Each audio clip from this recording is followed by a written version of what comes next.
Thank you, Your Honor. May it please the court, I'm going to be brief. I know we had discussions in chambers. Mr. Brzezowski has a very long record. He's not proud of it. I've had numerous conversations with him over the past couple months. He stood up, took responsibility for this case early on.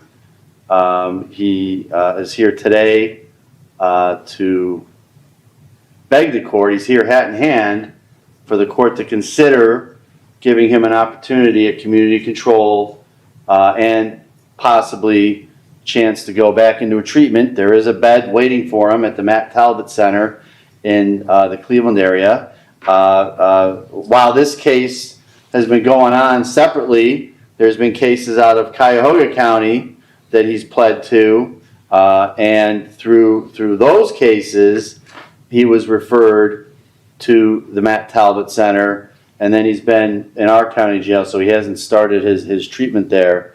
But, Your Honor, he's got a history of various offenses, but specifically here with forging checks, cashing them for the money. He was doing it in this case. He was doing it in Cuyahoga County. Mr. Brzezowski has a drug problem. I know he told probation in this case that for this matter, he used the money to buy an urn, Your Honor, but he also in the past has used money to purchase drugs. I'm asking the court, these are nonviolent offenses. He is remorseful. Again, he's taking responsibility. I'm asking the court to please consider placing him on a community control sanction, giving him an opportunity to go to Matt Talbot and put the ball in his court, Your Honor. If he doesn't follow through, and I know his history isn't promising. I know he's had probation violations in the past, but if he doesn't follow through, then he knows that he's got up to 2 years hanging over his head here. So I'm asking this court to give him an opportunity to show this court that he is serious this time, that he wants to turn his life around. All right, folks, buckle up. Today, we're stepping into Judge O'Donnell's courtroom for a case that's both frustrating and fascinating. Our central figure is a man involved in check fraud who seems to think he can outwit the system. Spoiler, he's in for a rude awakening. Right off the bat, his attorney pleads for community control, framing him as a struggling addict trying to turn his life around. But the judge? He's seen this before. Repeat offenders, empty promises, and half-baked sob stories. This isn't about sympathy. It's about accountability. Will Mr. Brzezowski's story hold up, or will honesty be his undoing? Let's dive in. I can be monitored. I can succeed, and I will, and I can sober up. Then why haven't you? If you can do all that, why haven't you done it? I've still been hanging on to wreckage of my past, in which I've made an attempt, and actually I've cut 2 people out of my life since I've been in this county. Actually, in Cuyahoga also, I haven't contacted the woman I was involved with. I haven't contacted her. Who's that? That was Lori Wood. How'd you get involved in this scam with these checks? I'm gonna be honest with you. I found a bag on a job site with a checkbook in it. What job site? It was I forget where I was at. I think it was like in Middleburg Heights or somewhere, Wycliffe or some. It was a commercial. It was a commercial job site. Who are you working for? I was working for Novax at the time. What's Novax? It's a painting company. The union that I was laid off because of my drug problem. So you're working at this job site in, where'd you say, Fairview? I believe it was Wycliffe. I think, I'm not sure. Didn't you say? I found a bag. I found a duffel bag, backpack. Didn't you and say it had a Fairview checkbook in it. First time? Excuse me? Didn't you say Fairview the first time? No. I believe you said Middleburg Heights, Your Honor. Middleburg Heights. And then now it's Wycliffe? I'm not sure where it was, Your Honor. Okay. So what did you find? I found a duffel bag, a backpack with a checkbook in it. And the job site was empty because we're the last ones on the job. So it was basically just in a pile of sweaters and jackets. So I kept it. I kept the backpack. I kept it in the vehicle for a while. Probably sat on it a couple months, and rummaging through my stuff, I found it, and basically I was, at that time using. Here's where things start getting interesting. The defense paints a picture: nonviolent offender, remorseful, willing to go to rehab, all while downplaying a long criminal history. It's textbook strategy: show the court the human side, the I want to change angle. But look closely. The judge isn't just evaluating the crime. He's evaluating credibility. Community control isn't a reward for a good story. It's a chance to prove responsibility. And with a history like Mr. Bzowski's, the court has every reason to be skeptical. This is a perfect example of how attorneys try to frame redemption as leverage, but judges have learned to separate theatrics from reality. That smart to know that I was committing a crime. So you're either in Middleburg Heights or Wickliffe, and you find this duffel bag full of checks of a company that's in Willoughby, right? I don't know where the company's at. I can't even remember what Okay, it was. So, and then the duffel bag sat in the car for a while, Yeah, months? And about a then- month or so. And then you decide to do what? To take one of these checks? What did you do? Yeah, I took one of the checks and signed it and made a withdrawal. What do you mean you signed it? It was a blank check, right? I put my name on it. Okay. Signed it to me. So you signed it, paid to the order of you, filled in $2,000, and then what'd you do? Sign the bottom of the check then? Yeah, I believe so. And This is so long ago. It's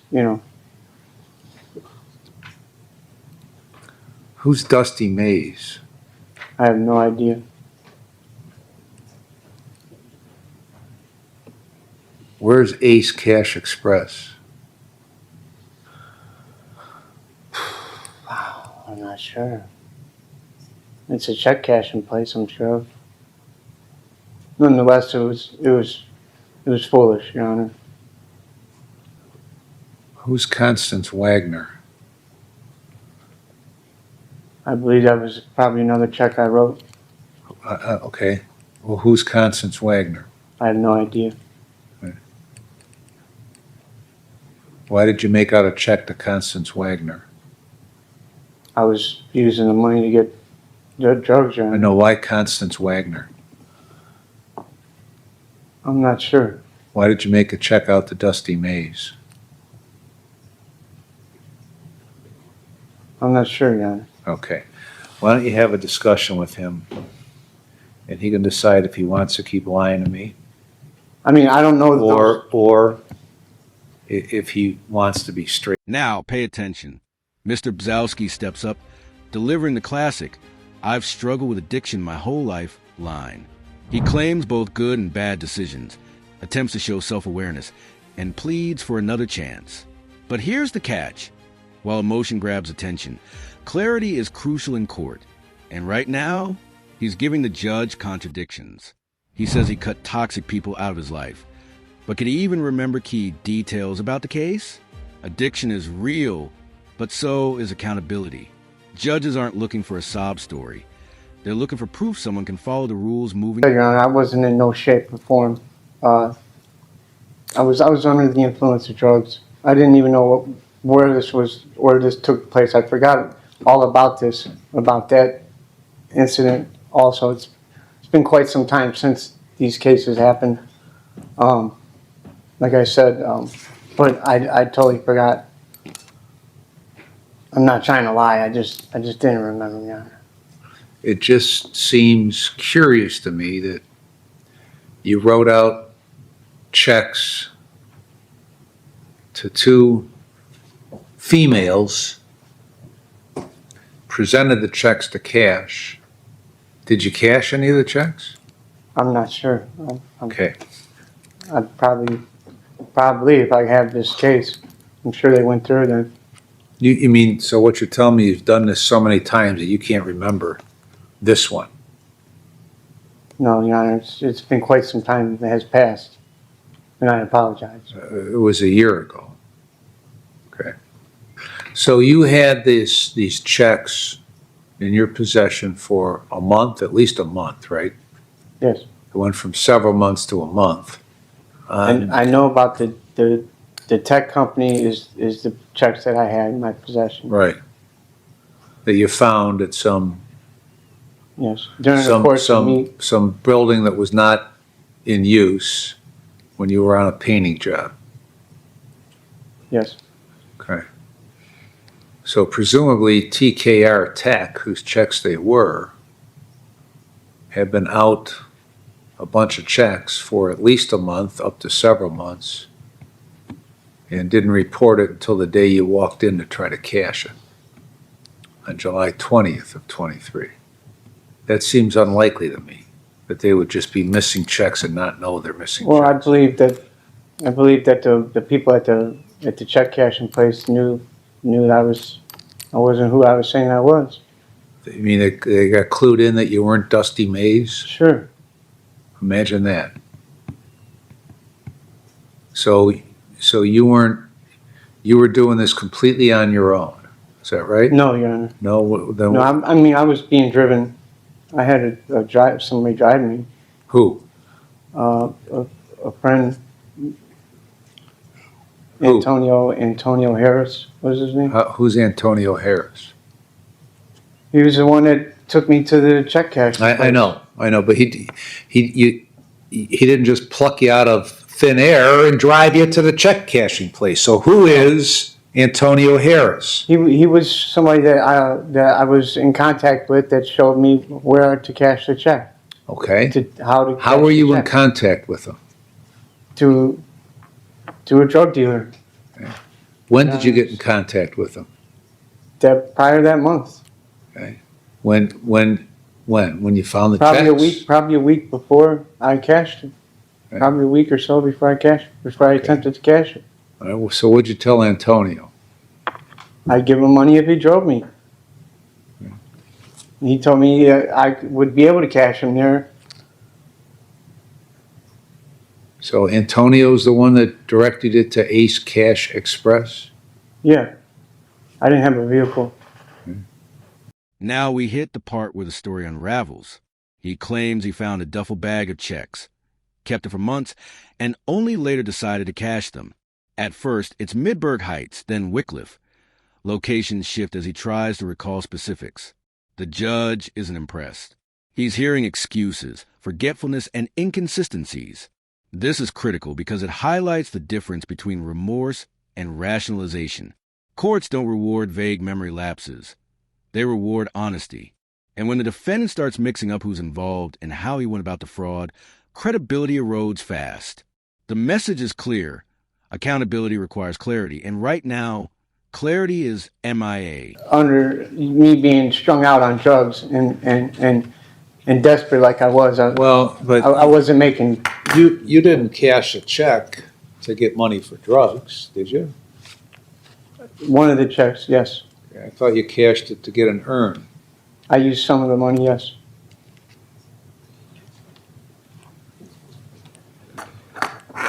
My granddaughter at the time, during this, had passed away. And what led me to come across was I was digging around and I found that checkbook. And I found the checkbook. And I asked how I could get money out of this, who would be able to help me with these checks. And I was led to Mr. Harris. And I cashed several checks, Your Honor. And the money I used for drugs and the money I did do something with, but I'm not making an excuse, I'm just telling you what happened. I was dealing with a woman I'd been involved with for 10 years, a drug-induced relationship solely out of convenience, trying to stay on. These checks weren't found by you in a backpack in a building that was unoccupied. These checks were taken from the business. 3 checks were taken from the business. Care to elaborate how they were taken from the business? That I don't know. That I don't know, Your Honor. I did find the tech company checks. I did find those. The other ones were given to me By who? Mr. Harris with the attempt of cashing them.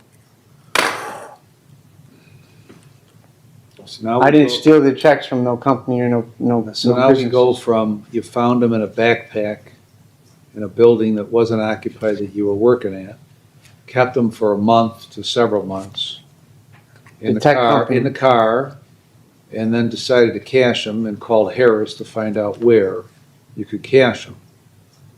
Now it's, you just found one of them and Harris gave you the other two. Yeah, I had the tech companies, and that's how I was led into Mr. Harris, because that's what he was into. What? I had the company, the tech company, the TKR tech company. I had that checkbook. I wasn't sure on how to write checks or how to get money You had or a where to check- go. You had a checkbook, is that what you said?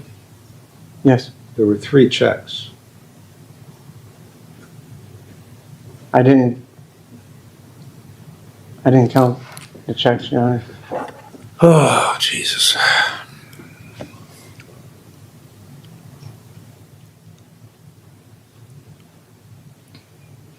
And by making the attempt of the TKR tech companies, that's how I was led to do it again. I don't know what you mean by that. I found somebody that could help me cash the check, the tech company, and show me where to go to cash it and how to cash What do you it. mean the tech company? You found. How to write so, the check. So how did you know Harris had 2 checks from TK? I didn't. You didn't. It was just a coincidence that you found some and then he had some? No, it was. I was given his phone number because that's By what who? by my dealer, By your dealer. How did your dealer know to give you Harris's phone number? because that's what the guy's into, I guess, Your Honor. Okay. Well, what did you discuss with your drug dealer? I asked him. I said I tried to write checks. I said I have a checkbook. I don't know how to get those money out of this company. Where could I cash the check? As we approach the climax, notice the tension. The defendant keeps looping back to forgetfulness, drug use, and confusion. But the judge zeroes in. It's not about emotion. It's about honesty. Questions like, who's Constance Wagner? And did you cash these checks? Expose gaps in the story. Each dodged question chips away at credibility. This courtroom isn't a drama stage. Recovery starts with truth, not improvisation.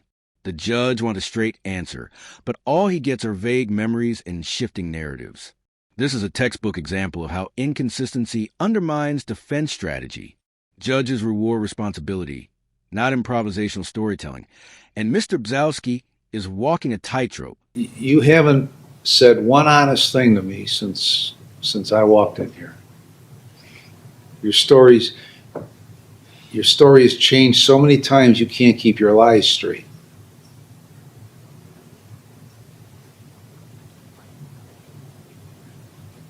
I mean, I know who Dusty Mays is, okay?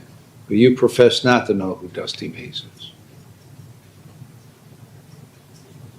You made a check out to Wagner, you did make a check out to Wagner. Harris had 2 of these checks somehow, and you just hooked up with him through a drug deal. Man, this is one of the single worst stories I've ever heard. So, what else you want to tell me? I mean, through this, Your Honor, I am confused about these dates and these checks. I know the constants. I don't remember exactly on what order I tried to cash these checks in, or if I even did cash the checks. I mean, if you're making up a name, somebody to cash a check, Constance Wagner, That's what I'm saying. The checks were Wagner is a strange name to make up. those checks were already made and given to me to cash By who? by Mr. Harris. You're the one. You told me that you found them. I found the TKR tech companies. I found one checkbook. That's how I got involved with this guy to begin with. Did you give him the checkbook? I did give him the checkbook. This is a fluid story. But I know I attempted to cash the checks, and I don't even remember if the checks were cashed. So Harris wrote Dusty Mays on it?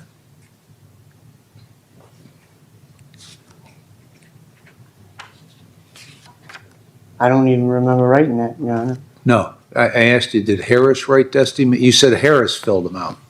Yes, he had to. He wrote Dusty Mays Yes, on it? yes, He I wrote didn't. Constance Wagner on it? Yes. I mean, were you dressed up like in a wig or No, something that you no. appeared to be a female? No, I was given a fake ID, A paperwork. fake ID of females? No, it was just my face on it. Your face on a, Things get messier when the involvement of Antonio Harris comes up. Suddenly, it's not just a solo mistake. It's someone else directing him. Someone connected to a drug deal. This raises huge questions about influence and personal accountability. Even if he wasn't driving the plan entirely, he willingly participated. Courts consider not only the act, but the context and choices behind it. Here, Mr. Bzowski's credibility takes another hit. He can't clearly explain who did what, when or where. For viewers, this is a crucial moment. The story is no longer just about mistake. It's about repeated poor decisions and the circles that enable them. It's a cautionary tale about accountability. For this. They said it was one bad decision after another. I can't even remember. I don't know how I even got involved with these people. I'm not putting nobody else here for. I'm the only one sitting here facing this, and they're all doing whatever they're doing. And through my ignorance and foolish belief that it wasn't as big of a deal as it was, is got me here.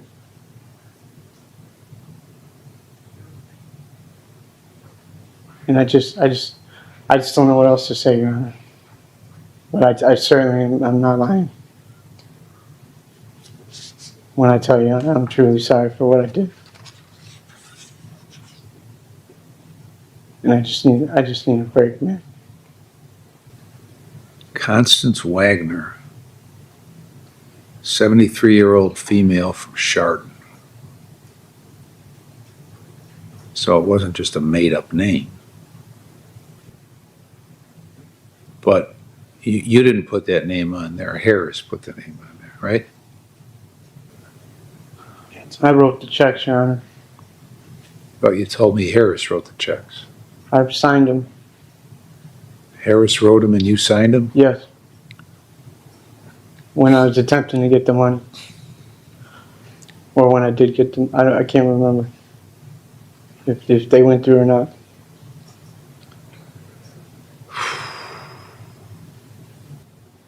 If I would have known it was a 73-year-old woman, I wouldn't have even tried to cash the check. Like I said, What difference does it make who it was? it don't. Okay, It's still what, wrong. so what does that have to do with it, that it was a 73-year-old woman? Well, with your regards to being a better name or decent, something easier. Well, nobody just made up the name Constance Wagner No. out of thin air. Like I said, this guy was into this stuff, so he probably had. But you just told me you made out the checks. I signed the check, Your Honor. At this stage, patterns emerge. One poor decision follows another. One vague memory leads to more confusion.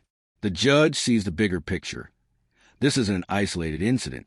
We're witnessing a cycle: addiction, poor choices, opportunistic crime, and inconsistent explanations. And courts have no tolerance for half measures. Probation and rehabilitation are only effective if the defendant can follow through. For the audience, it's striking how repeated mistakes erode not only legal standing, but trust. This segment is a masterclass in understanding how the legal system evaluates patterns of behavior, not just single offenses, but the cumulative impact of choices over time. The state is asking for a prison sentence. The state does not believe that the defendant is amenable to community control sanctions. He has gone to prison in the past, And on his multiple cases that he has been on community control for, he has had community control violations, including as recently as September of this year for a case that is almost identical to this case, where in January the defendant was convicted of identity fraud and forgery in Cuyahoga County and missed repeated probation appointments. Based on the conduct and the continued conduct in this case and in his other cases, the state believes that prison is the appropriate sentence here. Thank you. All right, I've reviewed the pre-sentence report and the drug and alcohol evaluation. I've listened to Mr. Brzezowski, listened to counsel, and clearly not one thing you've said has been true. And you're very experienced at this. And you've been to prison a number of times. So what you attribute as a failed memory because you were high doesn't work. Your Honor, please, Your Honor. You're a lousy probationer. You don't do what you're supposed to do because you don't want to do what you're supposed to do. You're doing the same thing in Cuyahoga County. You completely made up a story where these checks came from, how they came to be cashed. I doubt that Antonio Harris is even a real person, okay? So you're not amenable to community control. Count one, I'm going to sentence you to 12 months in prison. Count four, 12 months in prison. They'll be concurrent to one another with credit for 48 days and the costs.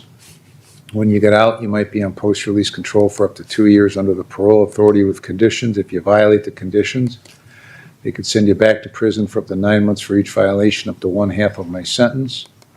If your violation's a new felony, you could get an additional consecutive prison sentence for the violation of 12 months or the time left under post-release control, whichever is more. Remaining counts are dismissed. Anything else, Ms. Gold? No, Your Honor. Mr. Watson? No, Your Honor. All right, let's wrap this up.